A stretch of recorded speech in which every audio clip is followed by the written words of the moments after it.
Hello, welcome to another module of this course, analog circuits. So, in the past module we had covered the concepts of poles and zeros. In this module we will be covering the concept of OPAMP, and with this we will be starting our formal course on the analog circuits. OPAMP is a very basic circuit that is used to introduce many of the concepts used in analog circuit design. The reason being, OPAMP is a very simplified version of more complicated devices like MOSFETs or BJTs. It is a linear device which, unlike other devices like MOSFET or BJTs which are not inherently linear. So, it is easy to understand, it is easy to introduce the concepts of analog circuits using an OPAMP. So, let us see what is an OPAMP.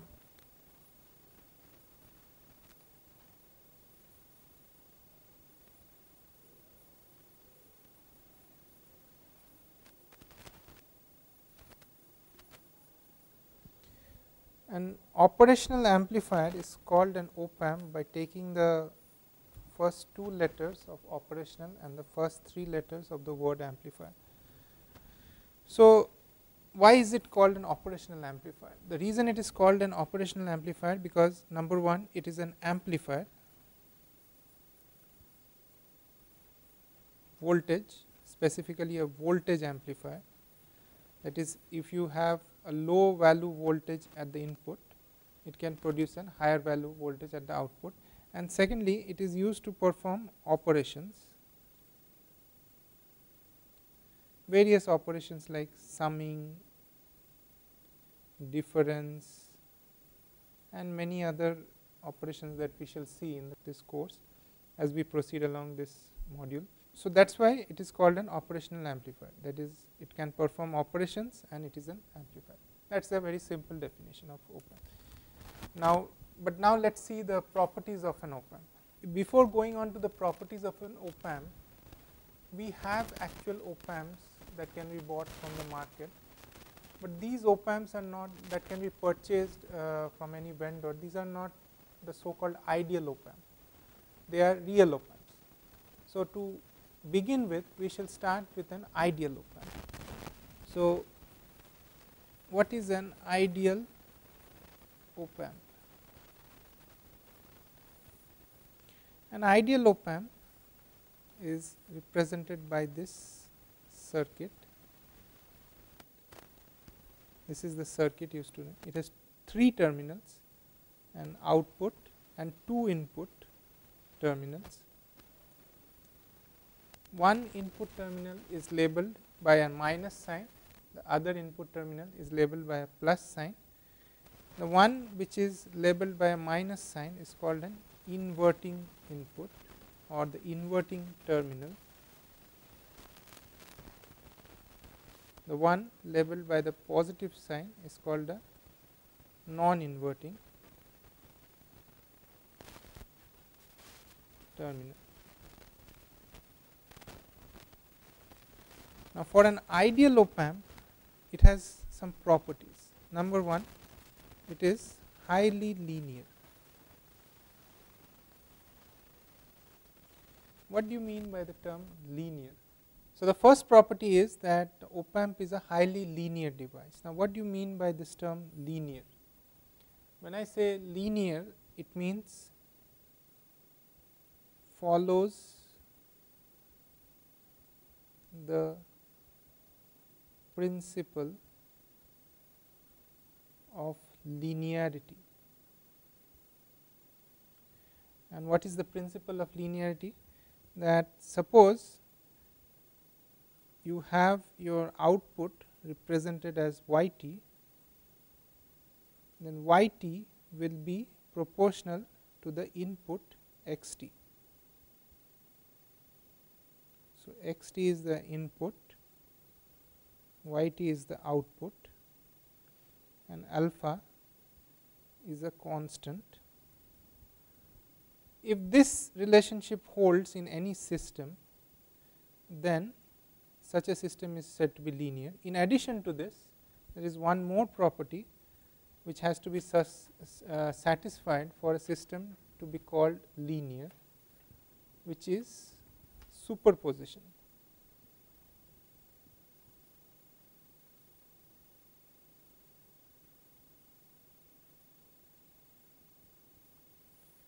That is,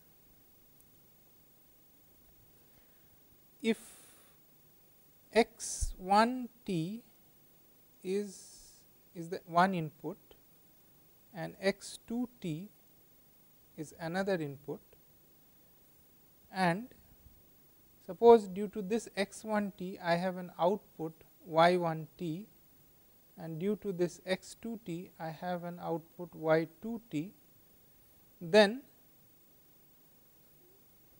y1 t plus y2 t should be the output produced when my input is x1 t plus x2 t. That is, not only should the output be proportional to the input, but also the sum of the outputs produced by individual inputs should also be proportional to the sum of the individual inputs. So, these are two principles that have to be followed for a system to be called linear. So, it is highly, when I say that an OPAMP is highly linear, what it means is that when I say that an ideal OPAMP is highly linear, it means that this relationship is followed. So, if we have an output, say let us say I call that VOT, and say my input here is V1T, and input non-inverting input is V2T, then VOT should be equal to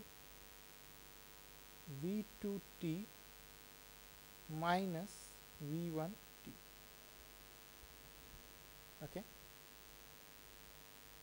And in addition, it should also satisfy this condition, right.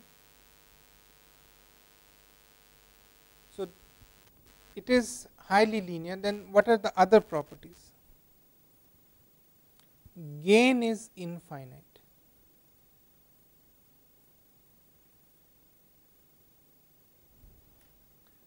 So, gain is infinite means, let us go back to that relationship, VOT is equal to A V2T minus V1T.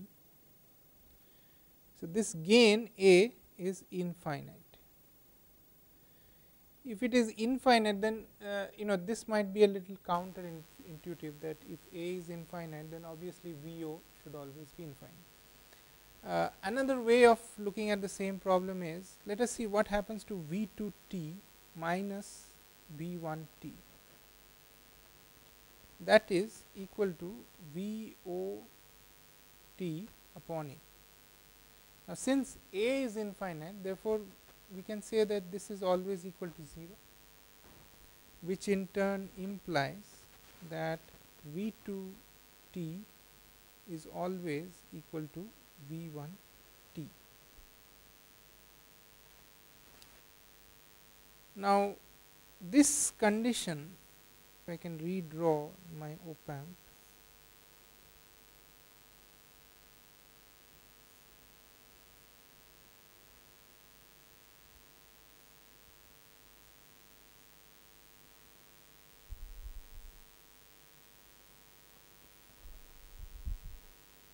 is called a virtual short.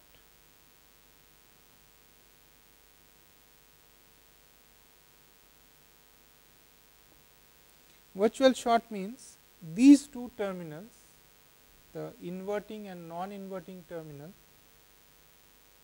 the input voltages to the inverting and non-inverting terminal for an ideal OPAMP will always be 0. That is, input voltages at inverting and non-inverting terminals will be same. Okay. So, this is known as virtual short. This now yet another property of the OPAMP is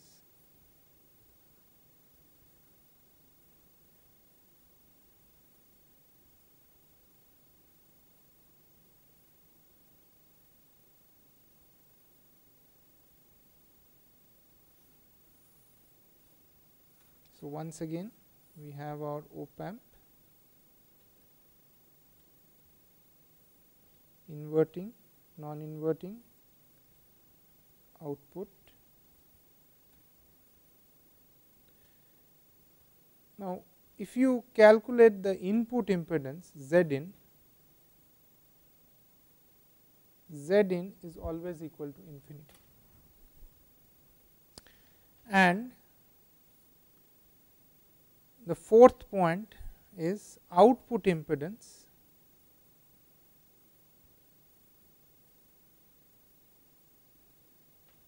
that is Z out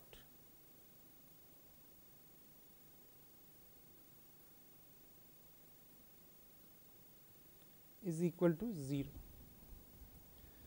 Now, I do not want to delve into the details of this input and output impedance right now, but just I will mention that for a voltage amplifier, say an amplifier is a voltage amplifier, then ideally the input impedance should always be high. Why? Because if there is some input impedance, then some finite input impedance or low value of input impedance, then there will be a current flowing through the impedance, or in other words, if we just want to show you, say we have an amplifier whose input impedance is given like this. So, if you have a source here, a voltage source, now if Z in is not infinite, then there will be a finite current flowing through this input impedance, because of which there will be a voltage drop, and therefore, at the input of the voltage amplifier, the full V in, that is the input voltage, will not appear. Conversely, for a output impedance, suppose you have voltage as the output, this voltage source represents the output voltage with a series impedance Z out. Okay. Now, here if Z out is non-zero or even high, what happens is the output voltage before appearing at V out will undergo a potential drop due to this V Z out, and hence the total output voltage that was supposed to go to the output does not appear. So, this was just a digression about why input impedance and output impedance of a voltage amplifier should be high, very high and very low respectively. So, another property of this ideal op-amp is that the output impedance should be very low, input impedance should be very high. Then the another important property of the ideal op-amp is 0 DC offset. Now, as we shall see later on, we shall study this offset voltage phenomenon in some detail later on, but for now, if this is an op-amp and if you short the inputs, then obviously both the inputs are at the same value, which is also the case from virtual short. But in some real op-amps where the gain is not infinity, what happens is when you short the two inputs, VO, which should have been 0, is not that. You get some finite value, finite DC voltage at the output. This finite, so a finite DC voltage at output when inputs are shorted. This finite DC voltage is known as offset voltage and is undesirable. So, for an ideal op amp we have 0 DC voltage, 0 DC offset. The second last property of an op amp is that good common mode rejection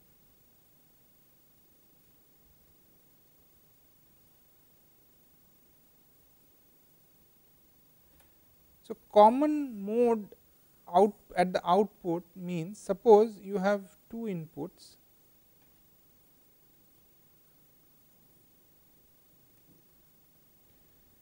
now your output should always be proportional ideally to the difference between the two voltages, is not it? That is what you want. But sometimes what we see is output, there is a component at the output which is proportional to the average of the inputs. So, this average of the inputs is known as common mode and is undesirable. We ideally want no component at the output should be proportional to the common mode voltage, and therefore, an ideal op amp should have very good common mode rejection. By rejection I means it should totally reject this component and the entire output should only be proportional to the difference or differential voltage. Another property that that is desirable in an ideal op amp is the frequency response.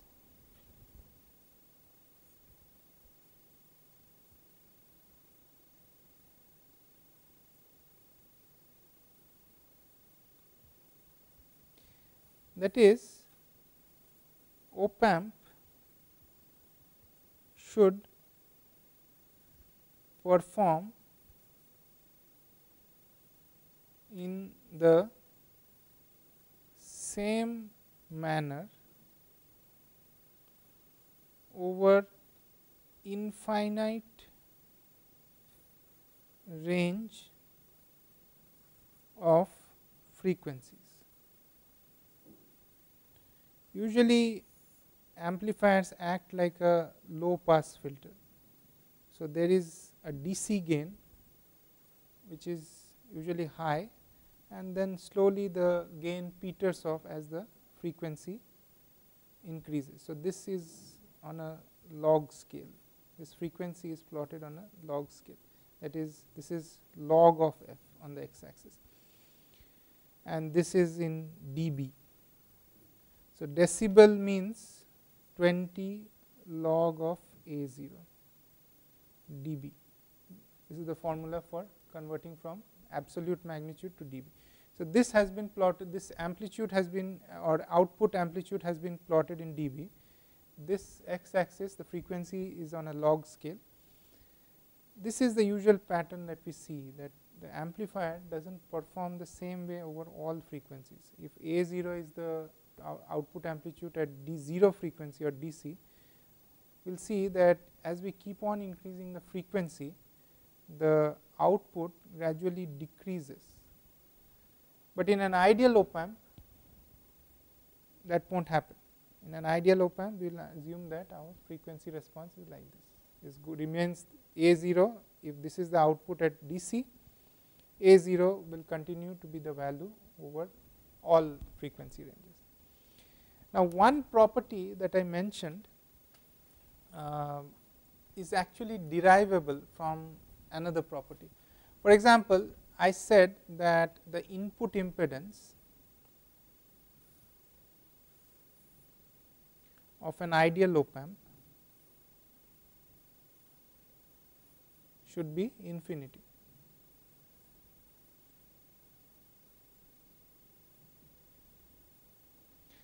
This can be derived from the another property, that is the gain is infinity.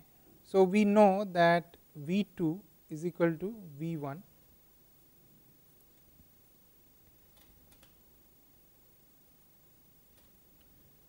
and if V2 is equal to V1, then we can also say that there is no current flowing. Why? Because since both the terminals are at the same potential, therefore, there cannot be a current flowing between V1 and V2 terminals.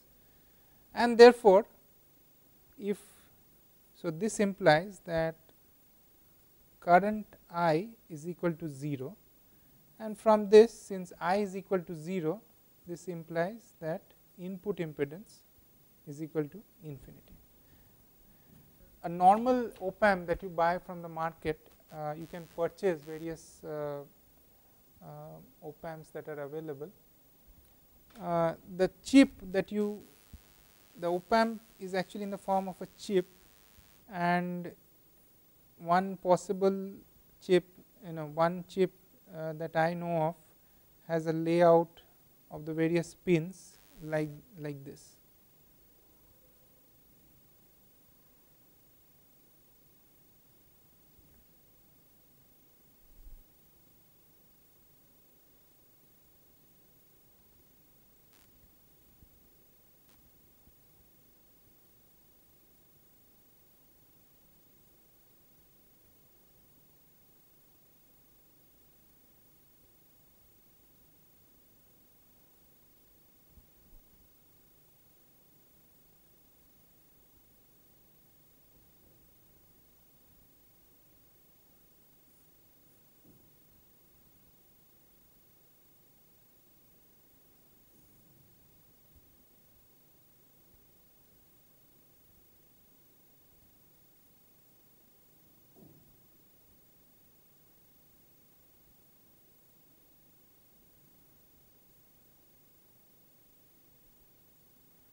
So, this is a OPAMP chip.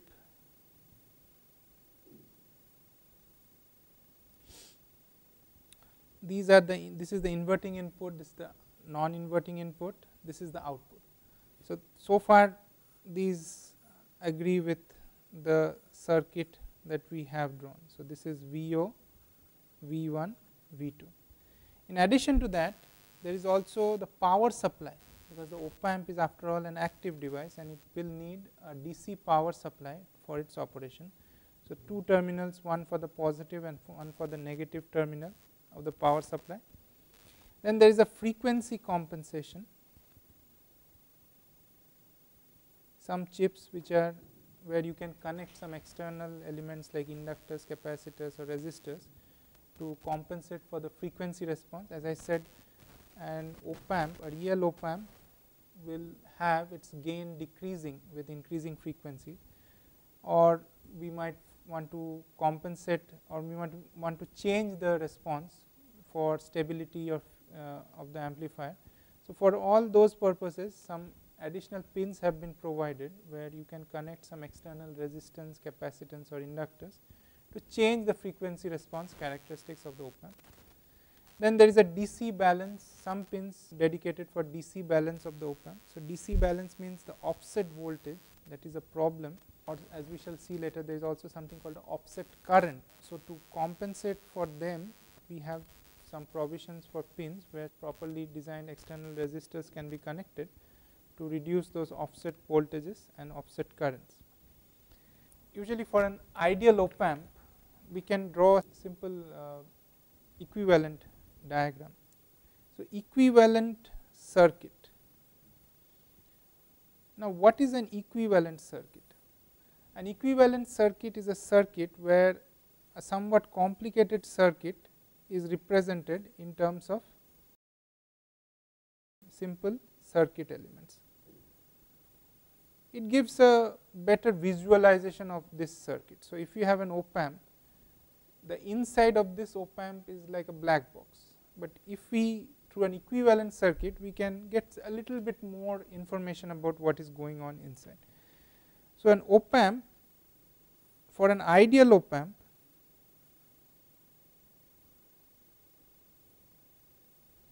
the equivalent circuit is something like this.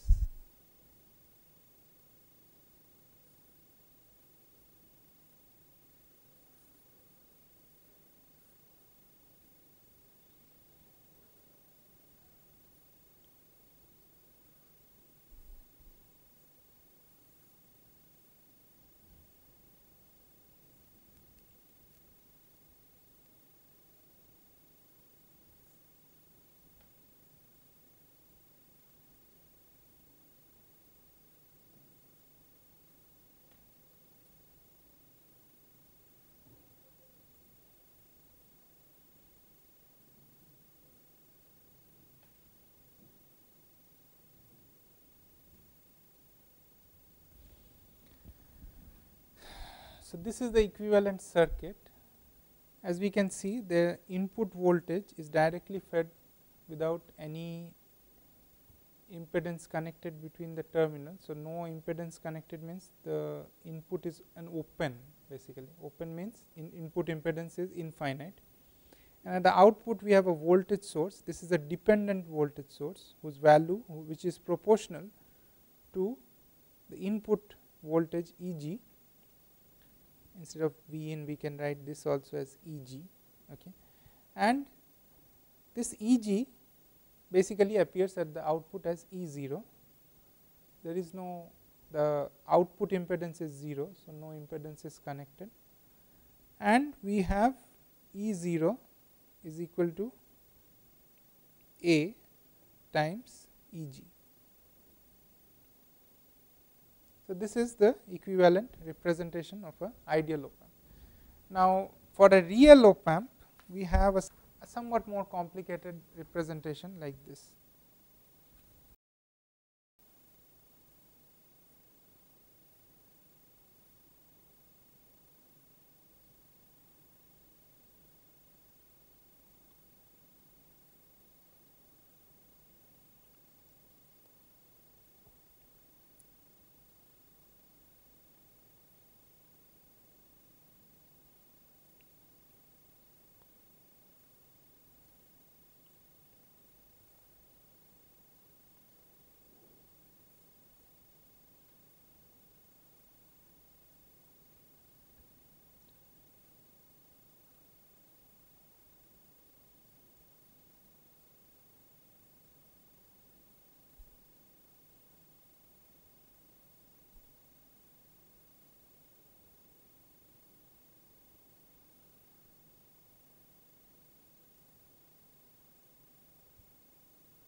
So, the op amp itself is this whole block. So, in this lecture we covered the basics of an ideal op amp.